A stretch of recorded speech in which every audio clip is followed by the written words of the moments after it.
Let's welcome David Butterworth and Courtney Buckley of East Coast Coalition of Paranormal based in Massachusetts to 13 Questions with PXL. How are you guys doing?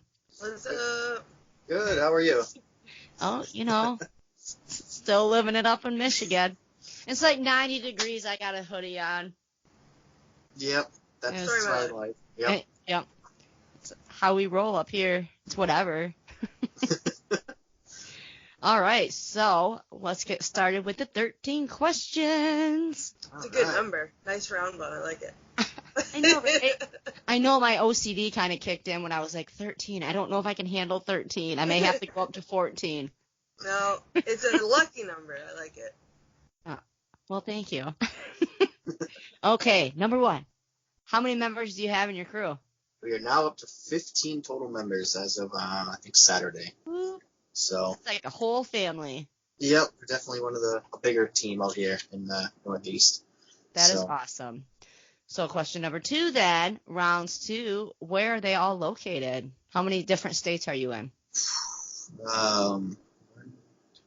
Like 4 or 5 states, I want to say. 52. Just kidding. Yeah, exactly. No, we have a couple members up in New Hampshire, Rhode Island, Connecticut, but most of us are in Massachusetts, where we're based out of. But we're kind of scattered all over.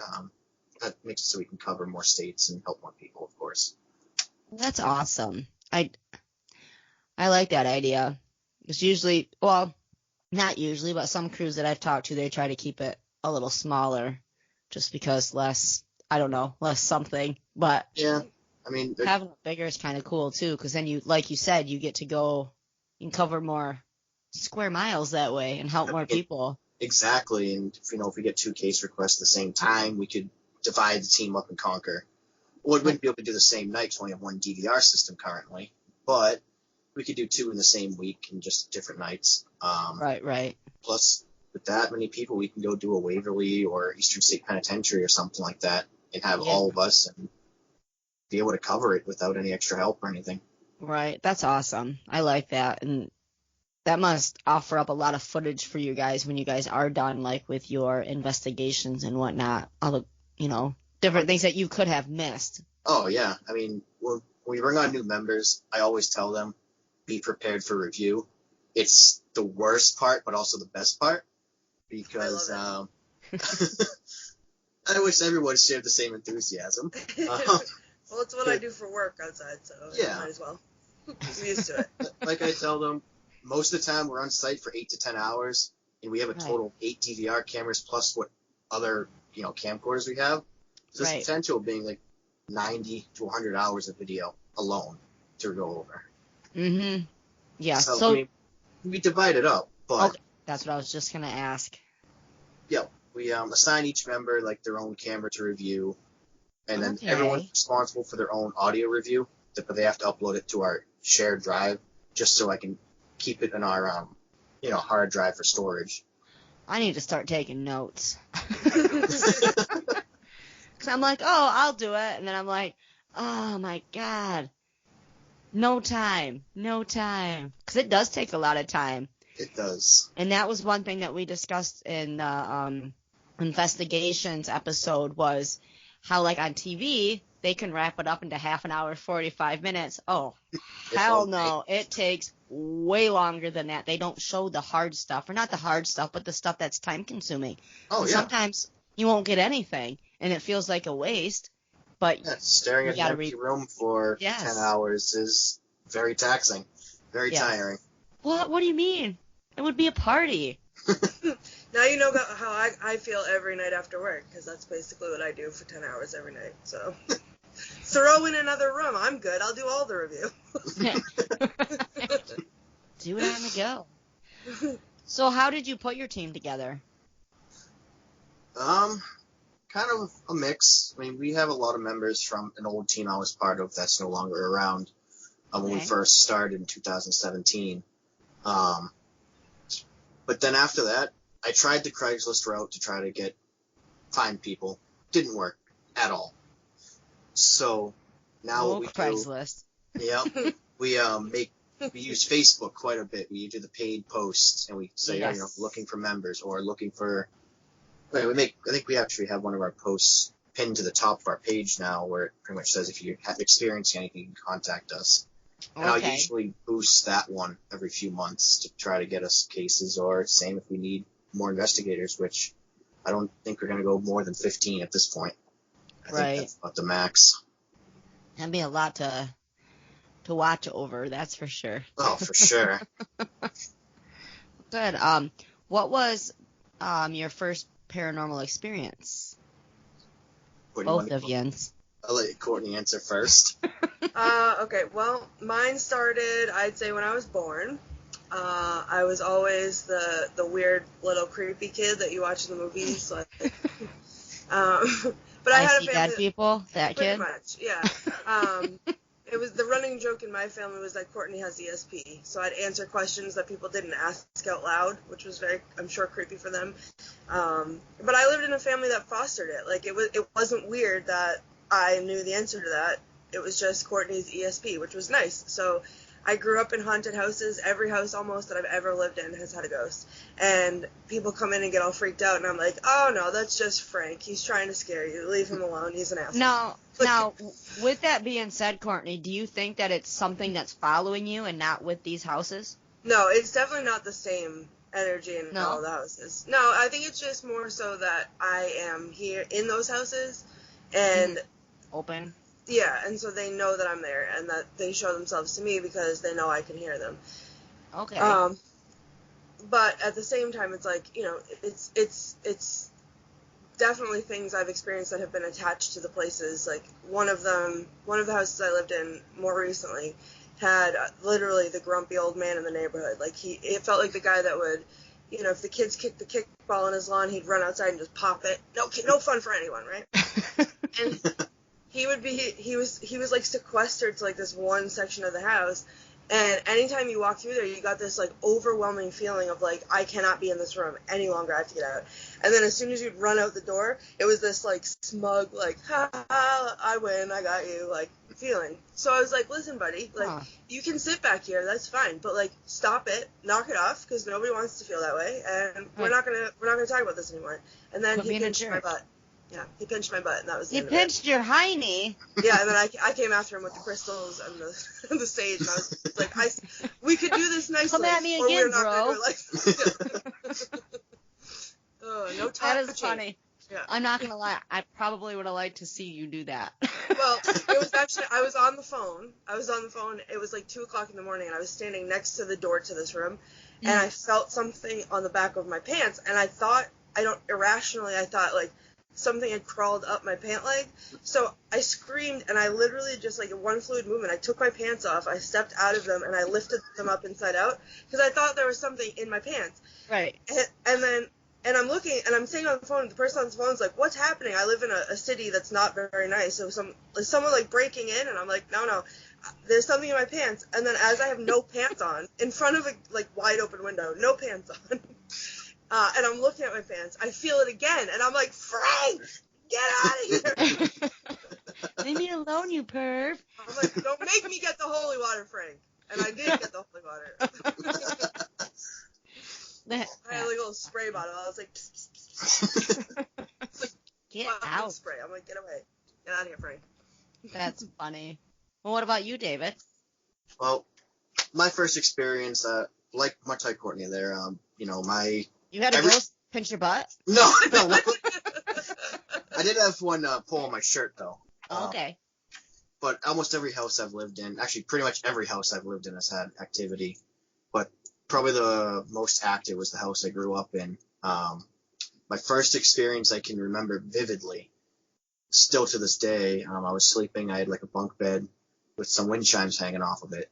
Mm-hmm. I don't know why I had wind chimes, but yeah, that's asking for it. Yeah, and they were going off, and there was no windows open, no fans on. and I open my eyes, and I see a full-body apparition of a Civil War soldier, with the bluish tint to him, officer's sword, everything. And being 11, 12 years old, I was terrified at the time, So I kind of turned around, closed my eyes tight, like, nope, leave me alone. Go away. But that was just the really beginning of everything. It kind of cooled off until my sister got around that age, probably about 9 or 10-ish. And then everything started happening to her, and then that went to my mom, which then in turn made me be like, all right, I want to research what's going on, because about that time is when I started watching Ghost Hunters. And I'm like, all right, got my first EMF detector and a recorder, and was trying to, figure out what's going on to get answers to Emily. And, Yeah, that would have been scary. Yeah. Especially at like 11. I know my son would have like ran to my room, Mom! Like, that would have been a horrible situation. Oh. Sorry you had to be scared like that. Yeah, I captured another instance of something like that at that house too.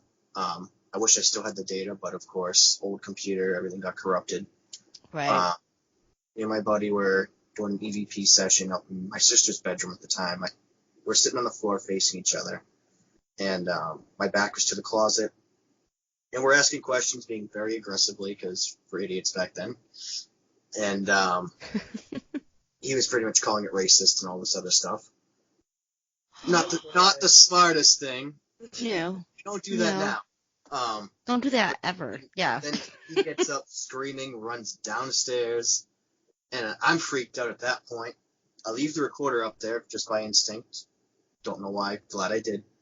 And I go down talking to him. He goes, yeah, I saw this little girl, like an evil face, rush out of the closet and disappear right behind you. And I also felt at the time like the, rush of air, as he's talking about, in the same spot where the little girl would have vanished. And we go up, grab the voice recorder, listen to it, and this little girl voice laughing, ha ha ha, I think he's scared of me.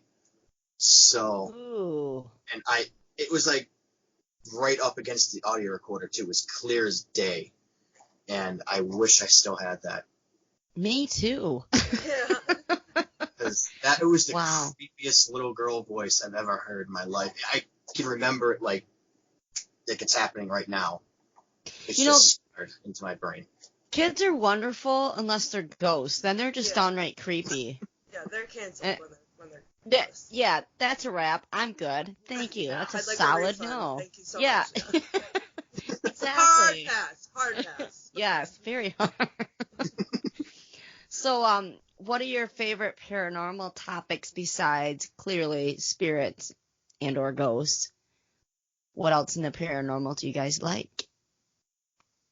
Courtney, you can go with this one. Jeez. Not aliens for sure. That's my favorite. Nope. Not allowed. Canceled. I think we'll start a UFO or a UFO that division. finger down. I'm phoning home. Courtney, I'm phoning home to Massachusetts. What you are to Salem. I'm phoning. That's traumatizing. No, thank you. I'm phoning home. No. I have an irrational fear of aliens, and today I can talk about it because I'm inside. But when I talk about it when I'm outside, I'm afraid that they can hear me, and I have to look at the sky to make sure that they're not looking at me. Why didn't we think of this? Because this is take 2 of this interview. You should have got on. Let's also talk about that the night after take 1 of the interview, there was a helicopter in my vicinity, and my friend was like having a hard time, and I was like comforting them. Meanwhile, I'm like, what is that? What's that? Is that a UFO? I called them to me. They're coming for me. Oh, where is my tinfoil? That's what I was looking at, the tinfoil. Yeah, I'll get some. But yeah, I think my favorite, that's my least favorite. My absolute favorite, would be, I think, like demonology. I really enjoy the study of that and how that happens. Now, I know you're into that too, David, correct? Yes. Yep. So when we get into that, yeah. I may bring you guys back on into like an actual episode for the demonology. Awesome. And have interview one with you guys, because I really don't know. I know this is gonna make me sound like a fraud. Very little about everything in paranormal.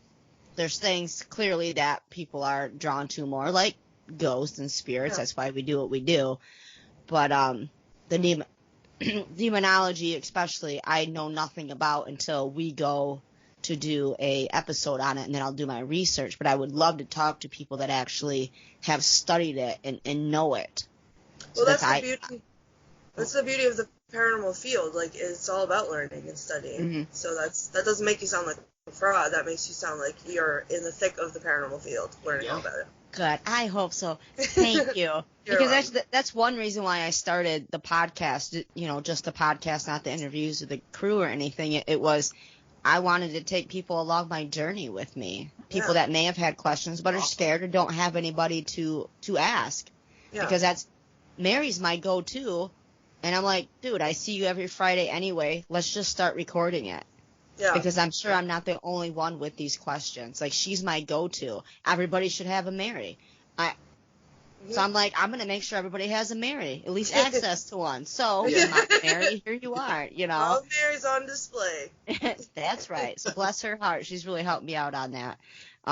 But yeah, for sure with the demonology, I'd love to have you guys back on. Because I know she knows some, but she hasn't studied it. You know, and so I would love to hear your guys' input on that for sure. I have some books that I'll recommend for you too. Wait, you want me to read? Do they come in audio? Yeah, they do actually. Yeah, probably. And one of them is a Netflix series, so there's that as well. What? Or a Netflix show or something. I don't know. Oh my god, we are a Netflix family.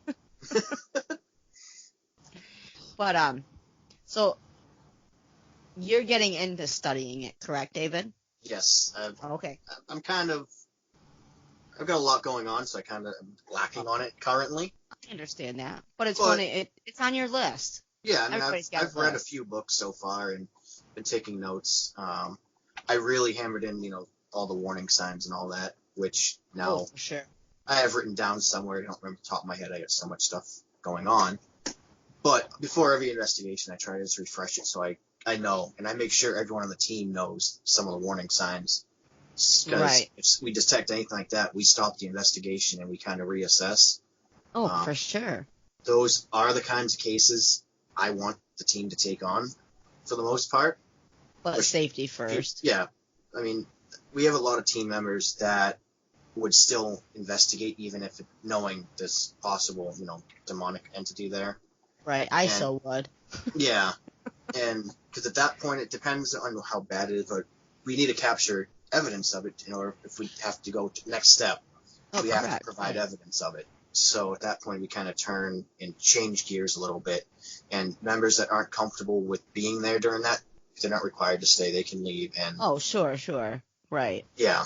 That would make you a mean guy. I know, you're gonna sit in that room by yourself. With that demon. Just because. Exactly. You don't wanna. Yeah. You didn't change the battery in this for me.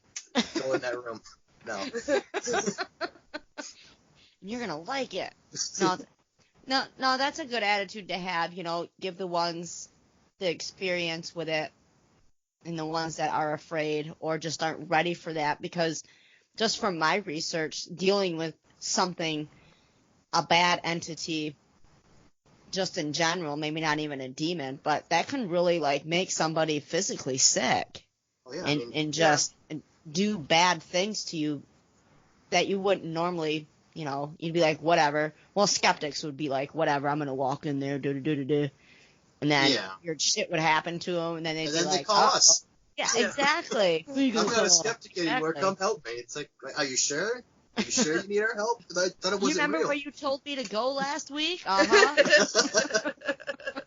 Welcome to it. Word. Welcome to the Thunderdome, skeptic. Yep. How fun. I mean, demons aren't fun. But... No, they're not fun. Well, there's truth to that too. It's not only just you. Everybody has to really heavily consider the fact that if you go into a situation like that and you're about to take that on, even if you're not provoking anything or you're not doing anything, like you're just there to capture, like they don't want that. And if you leave there, you have every possibility that something is going to come with you or come after you, and not just you, but everybody you know.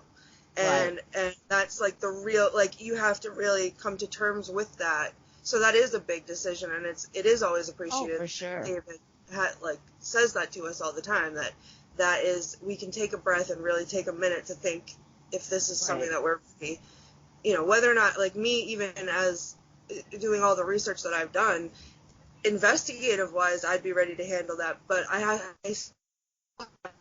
take a minute and think, like, the reality of it. Would I walk in that door because of the consequences that could happen? Yeah. Right.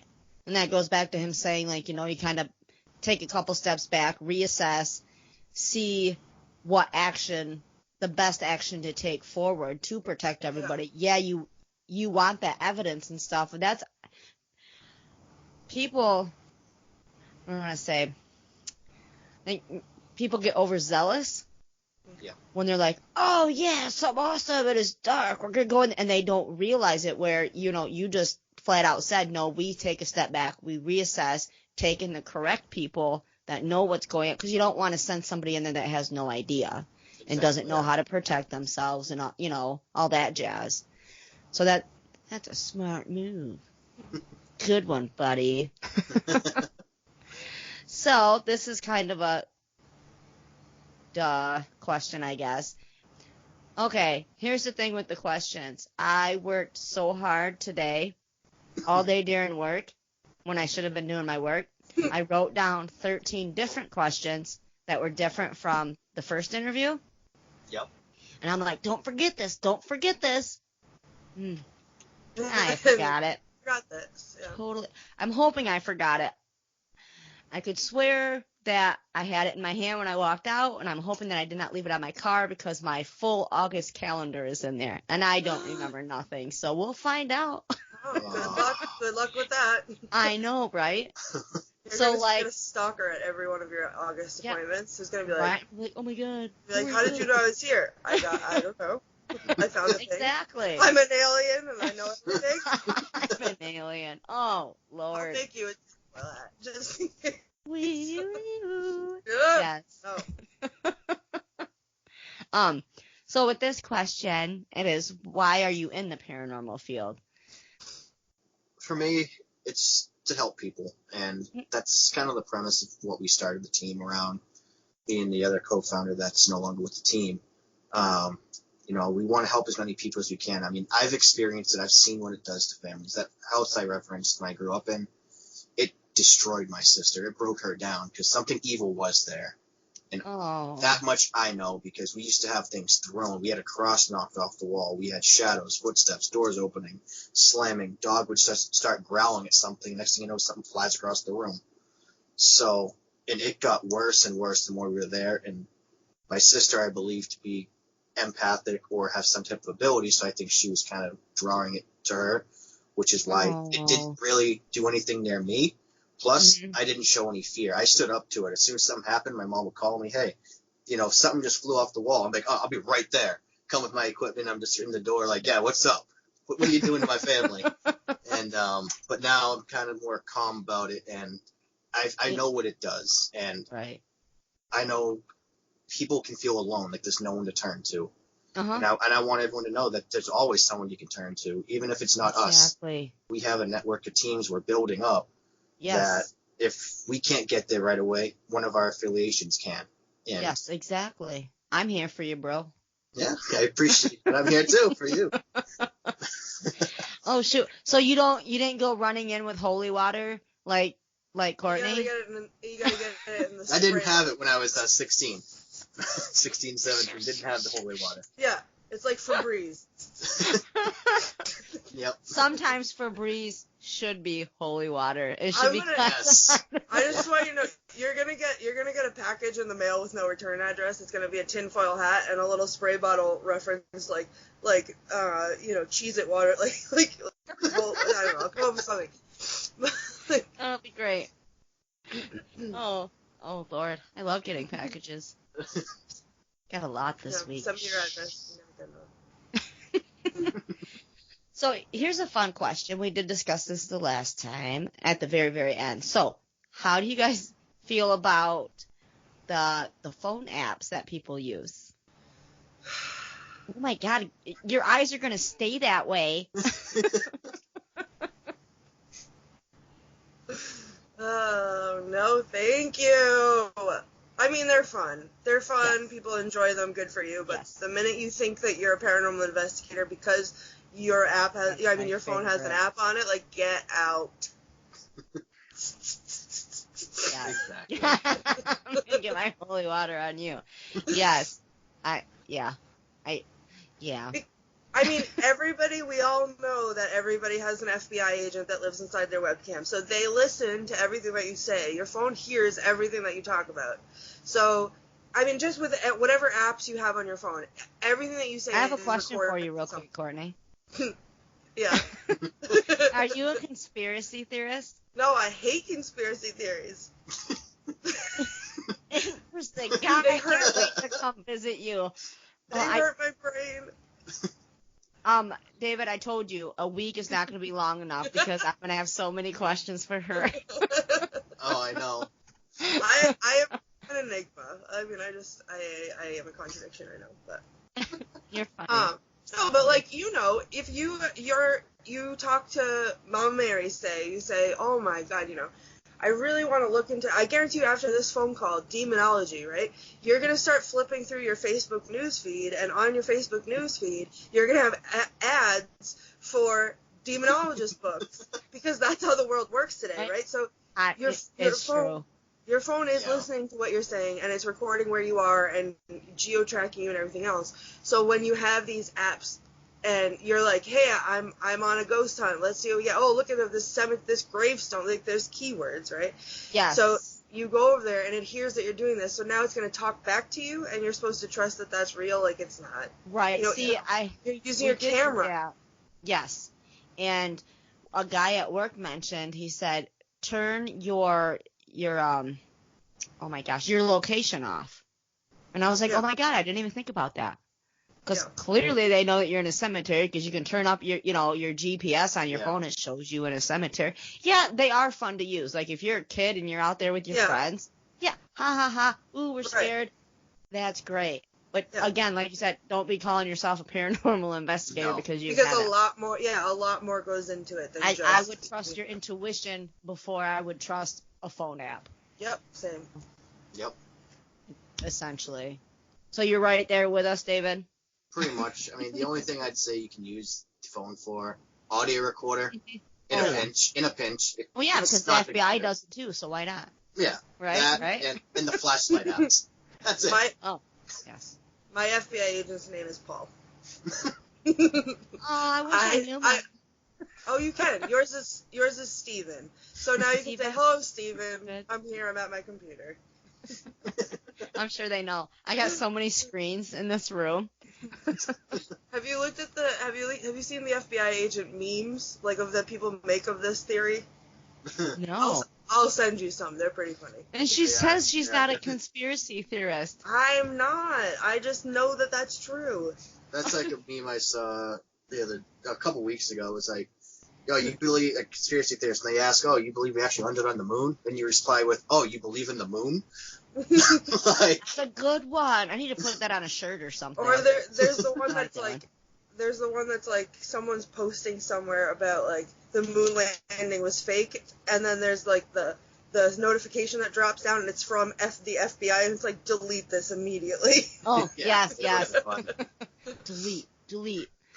Okay, so what is your favorite piece of equipment? I know it's not your cell phone or your cell phone apps. No, mine's definitely growing on me. It's the SLS camera. It's just really cool. I still haven't quite figured out everything about it yet. But can I tell you something? I'm sorry to cut you off. Yep. I've been so excited because I put all mine together this week and I finally got it to work. But I'm too cheap to buy a battery pack for it. But I'm super, super excited. We do already have one in our crew. But I live like an hour away from everybody else in the crew. They all live in one town. I live like way over here. And we got some like cool stuff over here, and I wanted an SLS camera. Who doesn't? Exactly. Who doesn't? And I was like, yeah, I got it to work. I don't have any spirits in this house. I firmly, firmly believe that. So it's no fun, but I haven't made it mobile yet. I'm just really excited about that. I'm sorry to cut you off. Go ahead. No, it's really exciting. The SLS camera it's a really cool piece of equipment. It's definitely one of my favorites. It's just, the other one probably any EMF meters. They're just so reliable. Mainly the Mel meter.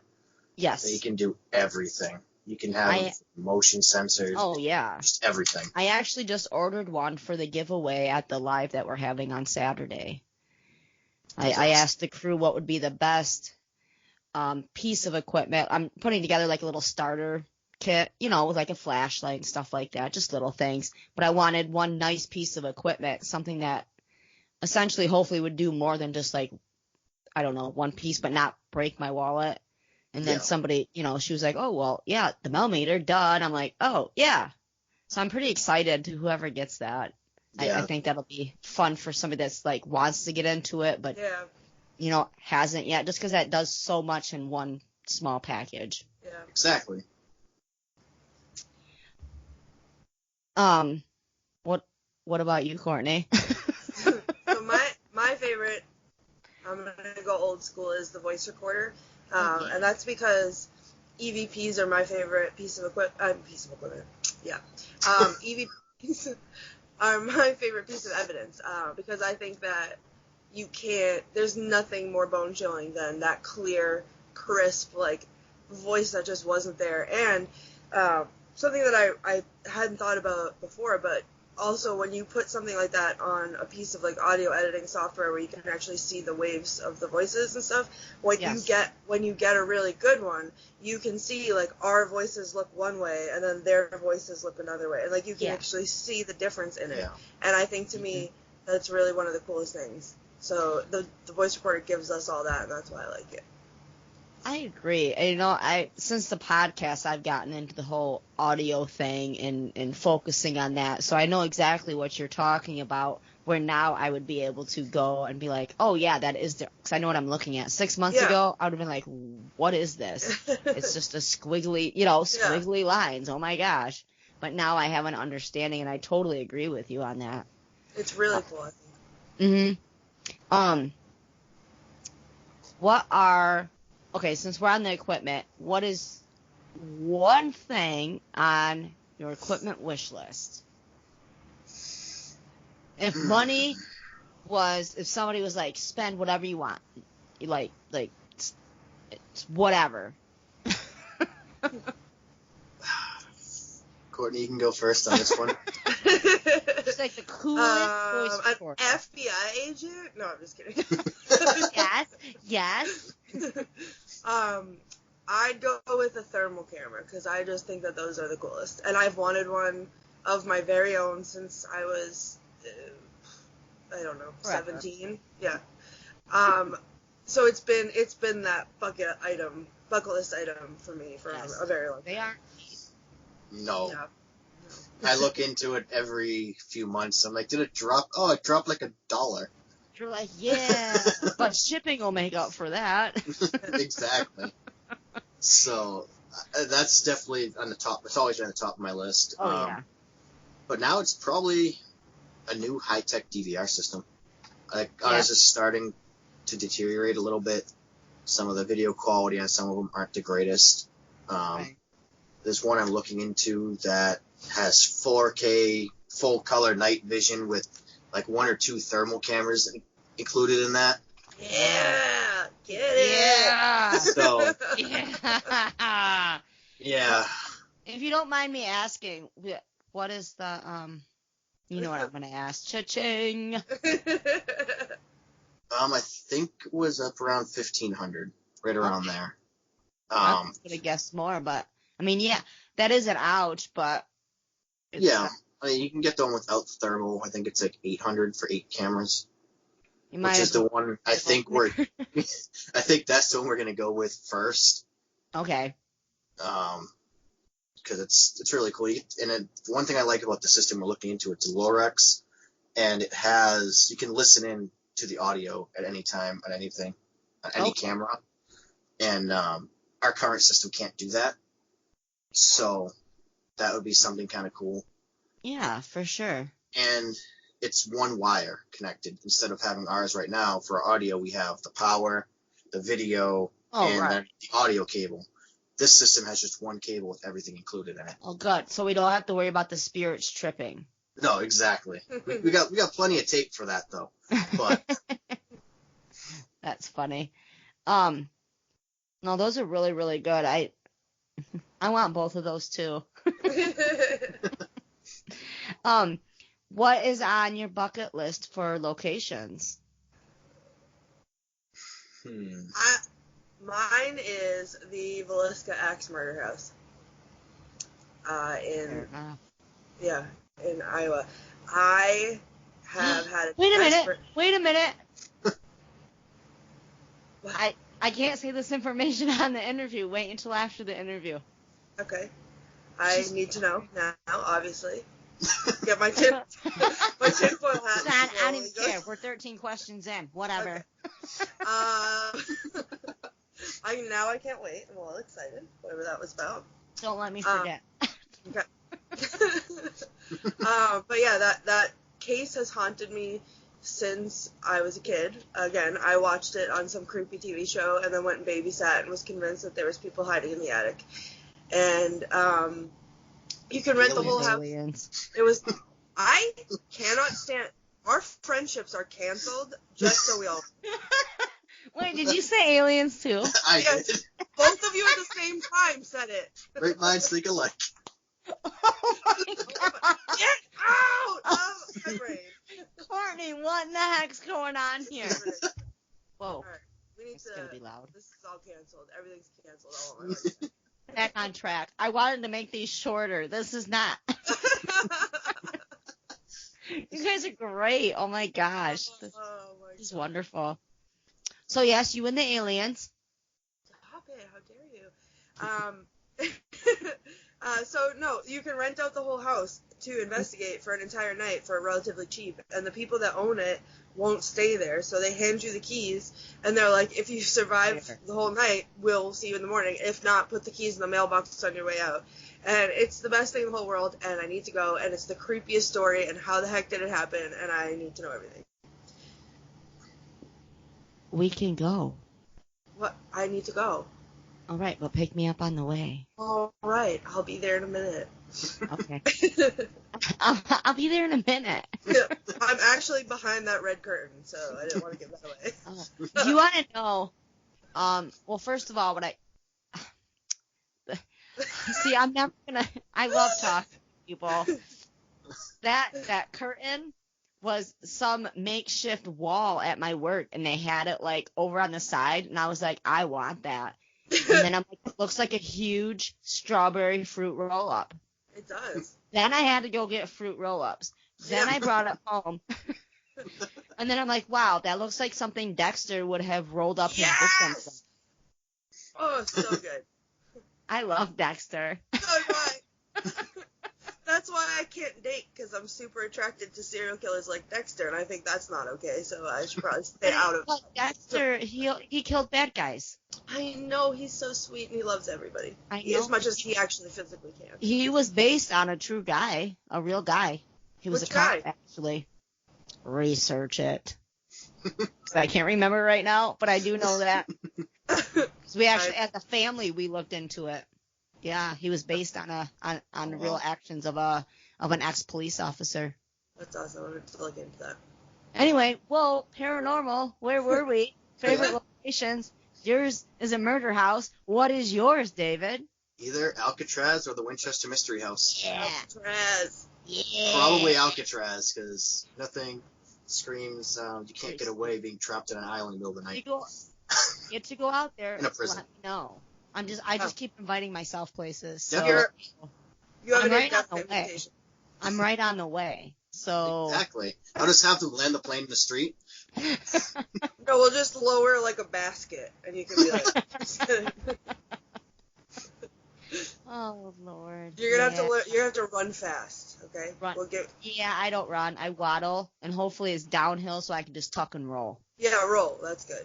I'm just saying. Unless there's a bee behind me, then I'll run. But I was allergic to that suggestion. Wait, was that for your FBI agent when he's listening? Yeah, I had to block some of that out. Yeah.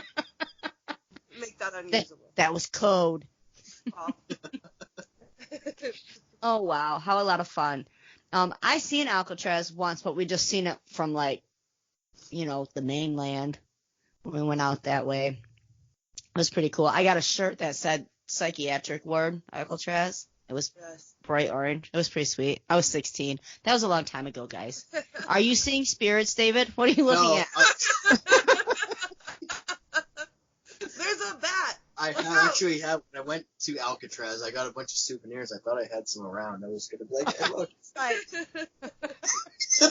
I have like shelves above me, so like, is it up there? It's not. That's awesome. Are they coming?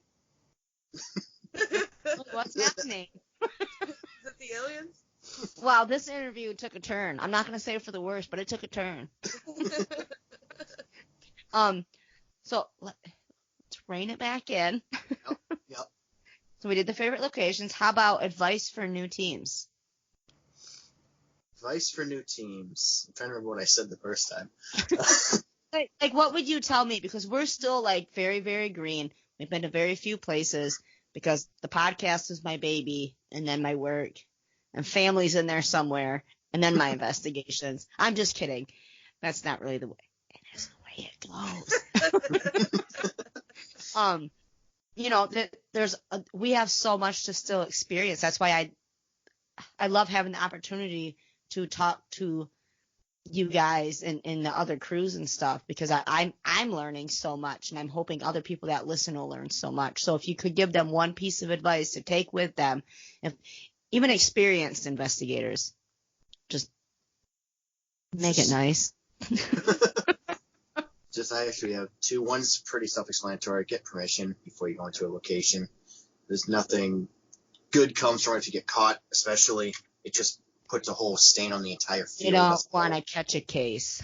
Yeah.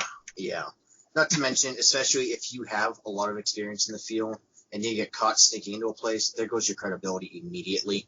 So everything you worked for is gone. Even people you're close or even affiliated with, it could affect them potentially. For sure.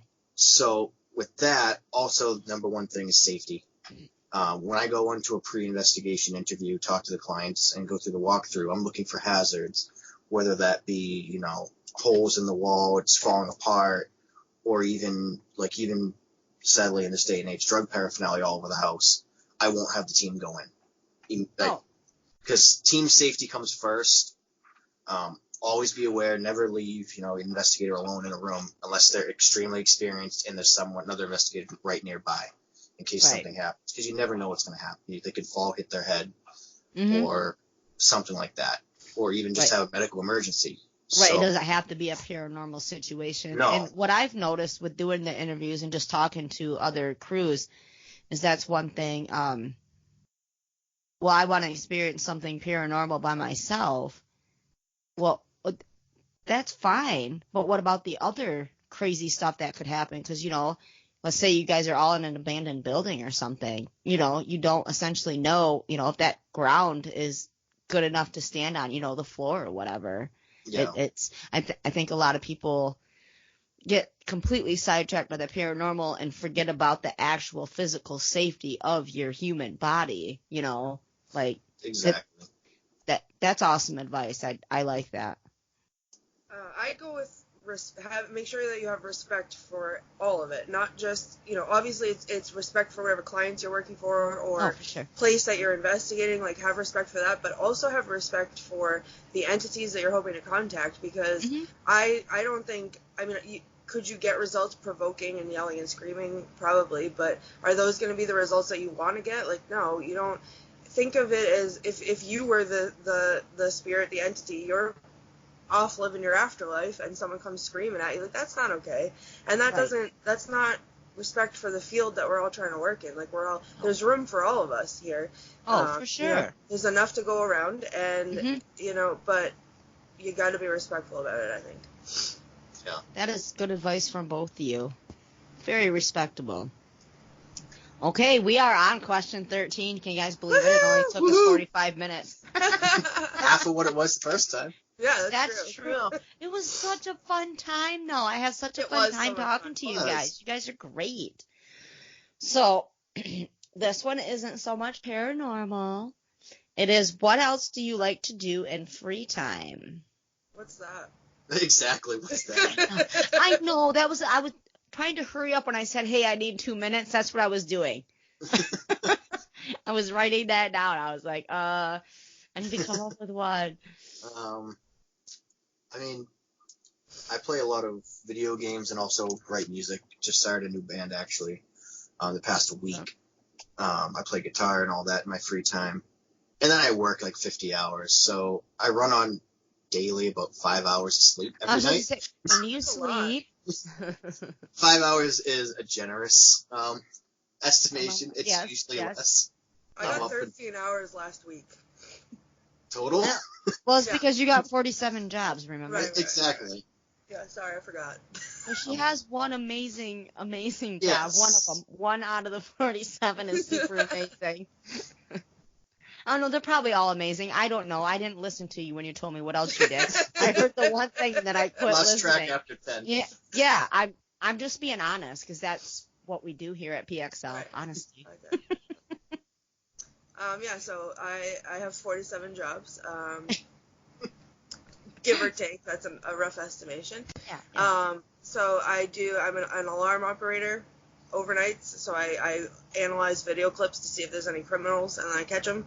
And then I'm a tour guide in Salem for a haunted history tour. Awesome! You can just stop there. Yeah. Interview's over. No, I'm just kidding. Okay. And then I'm a single mom. I got a 9-year-old.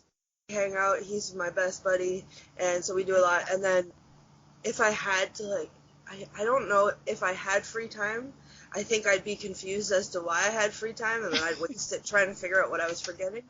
Right. But I like photography, and I like researching serial killers and listening to true crime podcasts. And so funny.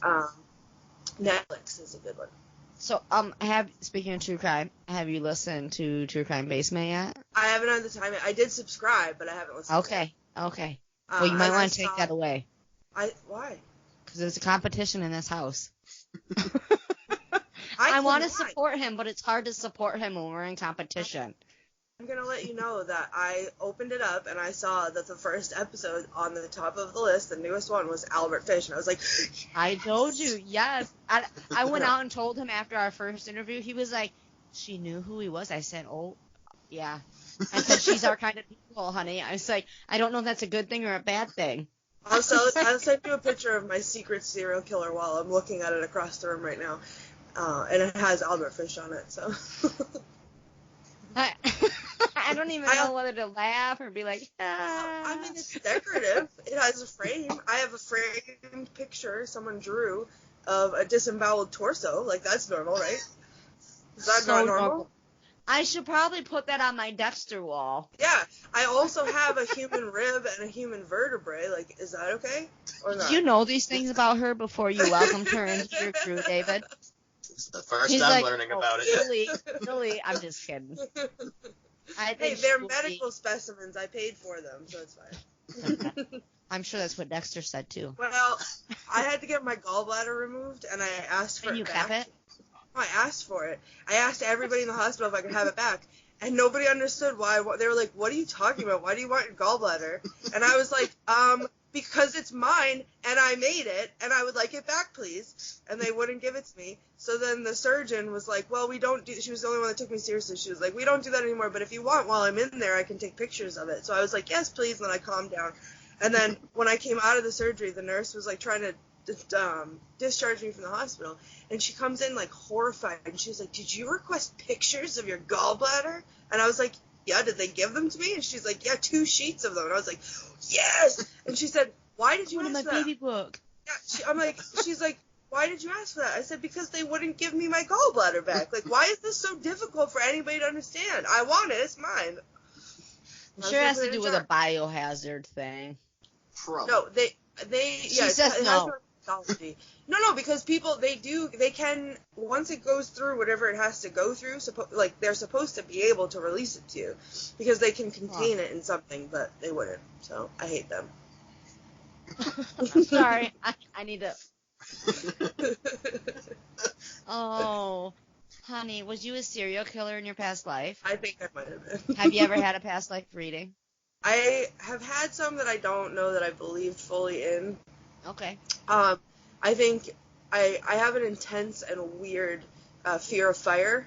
So I think I died in a fire in a past life, because it's completely irrational and it's panicky. So I think that's happened. But yeah, I wouldn't doubt that I cut people open and poked at their organs in a past life too. So I mean, I seem to enjoy it enough in this one. Wait, what? Oh my God, I'm not your next victim, am I? Is David? I don't know. Well, make it David. Don't make him. I'm just kidding, David. I'm just kidding. kidding. Talk about aliens anymore. Right. Oh my gosh, you are too much. This is totally not the way I meant that to come out, but I'm pretty happy that I said it like that. I'm not gonna lie. A lot of people are intrigued by serial killers. They just don't talk about it. They listen to the podcast. They do the research. They just don't talk about it. And it's literally, it's really about the psychology of it all. And gosh, yes. Like the human brain, I think, is really the part of it, and that leads into the paranormal too. Like, it's all the psychology it links in. It totally links in. Yeah. Because I can't wait. We're gonna do a crossover episode of the oh my gosh, Alyssa Lamb. Her whole situation there. We're gonna get the four of us on a podcast and do that one of these days. So really cool. That'll be interesting, because it does tie in. Not all the time, but there are a lot of cases that it does tie in. Yeah. Make it fun. Mm-hmm. Oh, my serial killer friend. That's me. You thought FBI was listening before. Oh, I'm on every kind of watch list. I already know. You want to really know what I do in my free time? It's like I Google crime scene photos because I need to evaluate. I don't want to know. I don't want to know. The less I know, the better. Oh my God, I was just gonna say that. If I tell you, I'm gonna have to kill you. Oh, it's like you're looking me right in my face, right in my eyes. I'm looking into your soul. Oh. I'm just kidding. No, I gave that away. Long time. Yeah. My soul is already there. Yeah, that's true. Here in spirit. There. It is. Oh, it got all sad. But anyway, that little interview turned into kind of longer. But that is wonderful. I'm out here making friends. Yes. Taking people on my experience with me, letting you guys in my experience with learning everything. And thank you for all you guys' knowledge and opinions and answering my 13 questions. Lucky 13. 21's my favorite number. There you go. I'm actually getting married the 21st of next month. Yay! The only reason I chose the 21st is because, that's my favorite number. Well, thank you. We'll see how it works. I don't know. We've got serial killers and paranormal in the house. We kind of, in this competition. Are you going to live stream it? Because you probably should for the podcast. She told me I could not. I had an aunt that wanted me to, because she's not going to be in, she's going to be down in Kansas. And she's like, oh, well, Facebook nowadays, you can do this, that, and the other thing. I'm like, oh, great idea. And I mentioned it to him, and he's like, just won't tell him. Yeah. Just have someone in the audience will. Yeah, just have someone do it. I know. It'll be my daughter. She'll be like, oh, it's my mom. It's my mom. But yes. So thank you guys so much. Thank you for having us. This was really, really exciting and fun to do. Thank you. Stop it. I said thank you. And thank you, David. Oh, you're welcome. Thank you. These girls are nuts. I'm not doing this for a third time ever. So with ever being said, remember, don't yuck someone else's yum. Ever. There you go.